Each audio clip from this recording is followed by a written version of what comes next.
आज आहे ना मी खरंच जास्त जेवणार आहे, मस्त एकदम. ज्या दिवसाची मी वाट बघत होते ना तो आज दिवस उजाडला. ए म्हातारे, तोंड बंद ठेवून जेव गुमान. दोघे फुले, तुला काय झालं? तोंड फुगून बसलीस तू. जेव्हा तुम्ही दोघे. हा भूक नाही मला. ए गप गुमान जेव तू. अगं फुलत आहे असं काय करते? आता जेवणावर कशाला राग काढायचं सांग बरं. इथं तुझ्या लाडक्या गोपाळनं गावामध्ये जी इज्जत घालवली, तू न जेवणाने परत येणार आहे वय ग ती? हा बाई, काय इज्जत होती देशमुखांची गावामध्ये. हा आप्पा देशमुख घराच्या बाहेर पडले का लोक नुसते चाचा कापायचे. पैलवान देशमुख चालले, पैलवान देशमुख चालले, रस्ता करून द्यायचे.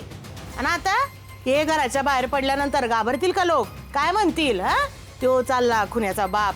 तू घराच्या बाहेर गेली का म्हणतील खुन्याची आई अशी दिसती, चालली खुन्याची आई.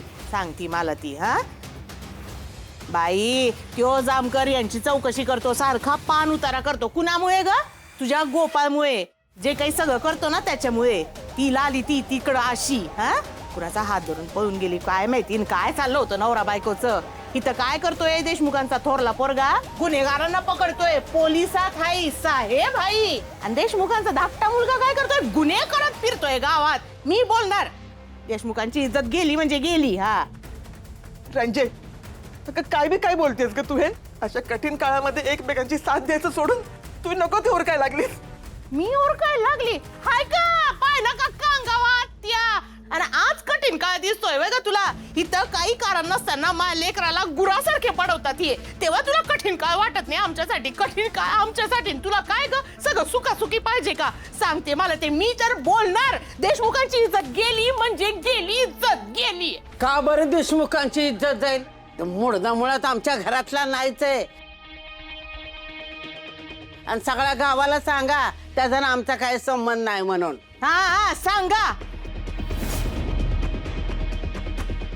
आओ काय करतोय? आओ आओ, काय करताय? काय आओ आओ आओ, काय करता? आओ काय करताय? त्यानं आपला काय बी संबंध नाही आता. पोरगा म्हणून डोक्यावर बसवला, त्यानेच माझं नाक कापलं. उशिरा का होईना पण अक्कल आली म्हणायची. फुले, खबरदार बॅगेला हात लावलास तर. फुले, मी तुझ्याशी बोलतोय, ऐकलंस का तू? खबरदार. तुला ऐकू येतं मी बोललेलं? हा अहो काय बोलताय तुम्ही? हे आपला लिओ काय त्यो? होय ना, ऐकी. अरे माझ्या पुढे कोणाची उभी राहण्याची लायकी नव्हती, त्यांच्या समोर मला नाक घासायला लागलं. याची बाजू घेऊन मी अख्ख्या गावाशी भांडलो, पोलिसांशी भांडलो, त्या जामकरशी भांडलो. आपल्या घरात कधी पोलीस आले होते का? याच्या पायी आपल्या घरातली माणसं जलत गेली. वाटेल तसं वागतोय हो माणूस, इकडे कांड करतोय. अरे हा पळून गेला होता ना लहानपणी, तेच चांगलं होतं. कशाला परत आला कोणाच ठाऊक? तिकडच मी आला असतं तरी चालला असतं. असं ना हो, अख्खी जग दुनिया बोलते म्हणून तुम्ही बी माझ्या गोपाळला आरोपी ठरवताय. आता फक्त आरोप झालाय, तो अजून सिद्ध नाही झालाय. जवळ तो आरोप सिद्ध होईल ना तेव्हा मी त्याला स्वतःच्या घराच्या बाहेर काढेन. तेव्हा तो इथंच राहणार, कुठं बी जाणार नाही. बस, मी नाही ऐकणार तो. चल बाजूला. अगं फुलत आहे तू आहे ना, कशाला एवढं मनाला लावून घेते? ते काय बी होऊ दे, माझा गोपाळ इथंच राहणार, कुठं बी जाणार नाही.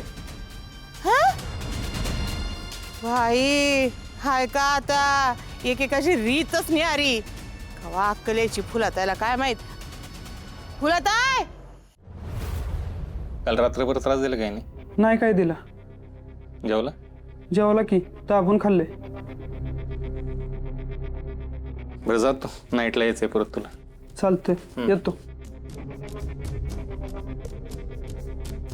काय बोलला का हा काही? जैन साहेब. काय नवीन माहिती? नाही सर. याचा आदर करत जा मरून मरून. हो सर. साहेब, तात्या, त्या हरामखोरानं काही सांगितलं का लालीबद्दल? काय केलंय त्याने तिचं? कुठे ठेवले आमच्या लालीला? साहेब, माझी लेक जिवंत आहे ना? ती ठीक आहे ना? का या मुडद्यानं मेल्यानं?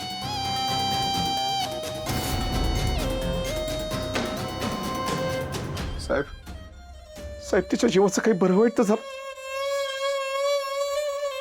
साहेब तुम्हाला थोडं जरी काही कळलं असेल ना तरी सांगा जर खरंच तिचं काही बरं वाईट झालं असेल ना त्याला जिथं ठेवणार अहो तात्या काय करताय पोलीस स्टेशन आहे हा शांत व्हा अहो आम्ही जोर लावून तपास करतोय काही वेगळं हाती लागलं तर तुम्हाला नक्की कळवू काळजी करू नका शांत व्हा हे बघा लालीला गायब केल्याचे पुरावे सापडलेत तेव्हा लाली कुठे हेही आपल्याला लवकरच कळेल आम्हाला काय कळलं मला लगेच सांगू आम्ही तुम्ही रडू नका तुम्ही यांची काळजी घ्या साहेब त्या हरामखोराला अजिबात सोडू नका आम्हाला कळलंच पाहिजे आमची लाली कुठं आहे ते साहेब मला माझी लेक सुखरूप पाहिजे तेच सांगतो तुम्हाला तपास चालू आहे तुम्ही अजिबात काळजी करू नका यांना नीट घरी घेऊन जा. चल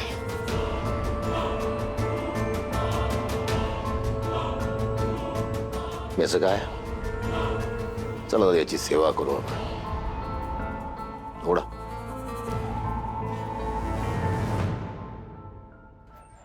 साहेब अहो मी खरंच काय नाही केलं देवा शपथ मी काय नाही केलं मी नाही खूनबिन केला अहो मी जर का खून केला असं तर पळून नसतो गेलो इथनं पुरावे कशाला इथं सोडून गेलो असतो सांगा बरं तुझा प्लॅन तसाच होता की पुरावा हाती नाही लागला पाहिजे पोलिसांच्या आमच्या लागला पुरावा लागला आमच्या हाती बेसावध राहिलायस तू बेसावध नाही साहेब मी खुनी माणूस नाही साधा माणूस आहे मी कशाला असं काय करेन अहो रस्त्यावर उंदीर जरी मेलेला बघितलं ना तरी मला कसं तरी होतं होय तुला काय आम्ही मूर्ख वाटलो का त्या नाटकांवर विश्वास ठेवायला तुझ्यावर आमचा पहिल्यापासून संशय होता गावात आल्यापासून तुझ्या डोळा होता माझा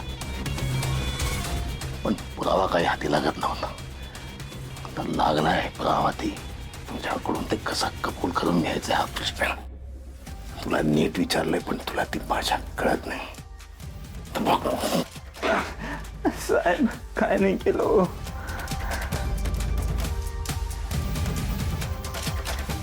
याला घ्या पाहुणचारासाठी हो सर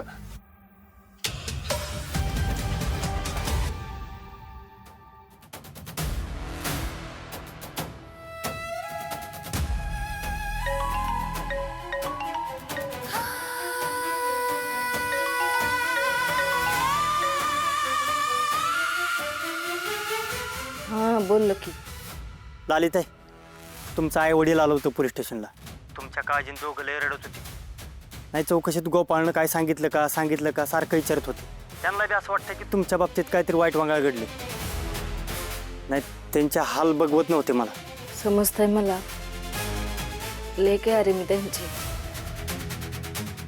सगळं माहीत असून सुद्धा मी त्यांच्यासमोर आत्ता नाही येऊ शकत ह्याचंच वाईट वाटतंय मला पण त्रास होतोय पण तू त्यांच्याकडे लक्ष ठेव आणि काळजी घे त्यांची नाही जामकर साहेबांनी त्यांना शांत केलं कसं बस आणि समजून घरी पाठवले आणि माझं बी लक्ष आहे तुम्ही काय काळजी करू नका आणि काही माहिती मिळाली ना लगेच सांग मला हो हो ठेवतो